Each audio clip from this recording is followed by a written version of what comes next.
Hi guys, it's Kessler here, and if you haven't been living under a rock for the past week, you'll know that the Black Ice DLC was recently released for Rainbow Six Siege. And today I want to talk about the operators from that DLC. So the first one I want to talk about is Frost. She's a defense operator, and you get a pretty good selection of weapons. Her primary is the Super 90, it's a semi-auto shotgun and does pretty decent damage. And the secondary she gets is the 9mm C1.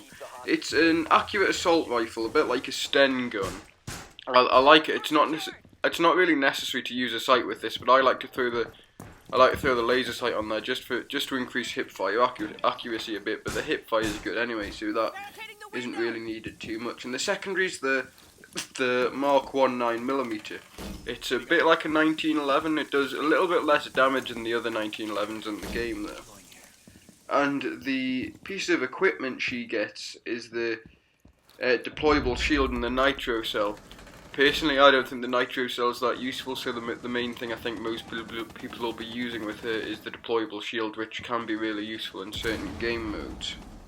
And her individual piece of specialist equipment she gets is the welcome mat.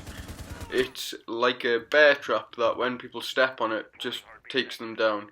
It's really effective because you put it on the floor and it's not somewhere you're really going to look before you go through a doorway.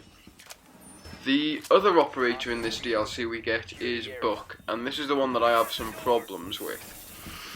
One of his primaries is the CAMRS. It's a single shot marksman rifle, and what I've noticed is many people in the Rainbow Six community, including myself, have had concerns about this rifle simply because it does really low damage compared to other single shot rifles in the game like Glaz's OTS-03, and I think that's something that needs to be addressed pretty soon if this operator is going to stay useful in the game. The other weapon you gets is the C8 SFW. That's a bit like an M16. It's the Canadian version of the M16 made by Colt Canada. It's not a bad rifle. It's just the recoil's a bit unpredictable at times. So I'd like to see them add in maybe a pistol grip that you could add to this, or some sort of forward grip to help keep the recoil down. And his secondary is also the Mark 1 9mm, so I'm not going to go over that again, but his gadgets are the stun grenade and the breach charge. Personally, I think both of them are pretty useful, but I tend to use the breach charge more simply because it makes it quicker getting into doorways and what have you. His individual piece of specialist equipment is the skeleton key. It's a underbarrel mounted shotgun, which is really good for taking down barricades when you've used all your breach charges, or it's really good for just clearing out rooms. I found that it's really useful for that because there's been a couple of times when I've been in sticky situations when I've been using Buck and I've just unleashed with that skeleton key and just sweeped a room full of enemies. So both of those operators have their good points and their drawbacks. And the new map for this DLC is Yacht.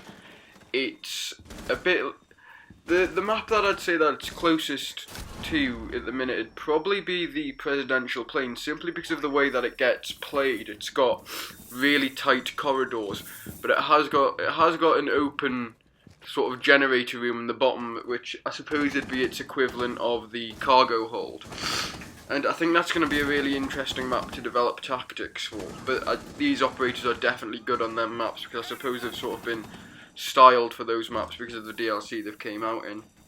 And also something I noticed is that this map is also set in Canada, or at least it's a Canadian flagged ship. Because if you pay notice to the ship when you're loading the map up or when you're in the map, on the back of the ship there's a flagpole running the Canadian flag. So I think that could be quite interesting as well, because with the fact that these operators are also from a Canadian CTU, I think that suggests that we're going to get a DLC mainly themed around one country. But the one thing I do kind of worry about is, now they've brought out the Canadians, I'm not sure how many other counter-terrorist units there are. because for the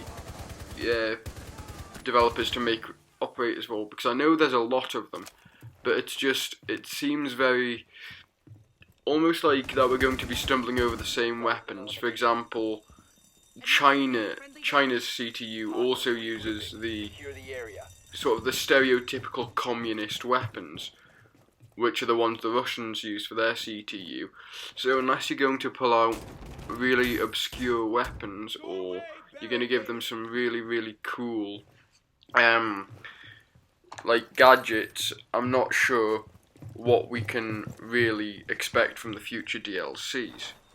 So, I've been Kessler. Feel free to like and subscribe if you wish to, and I'll see you in the next Rainbow Six Siege video.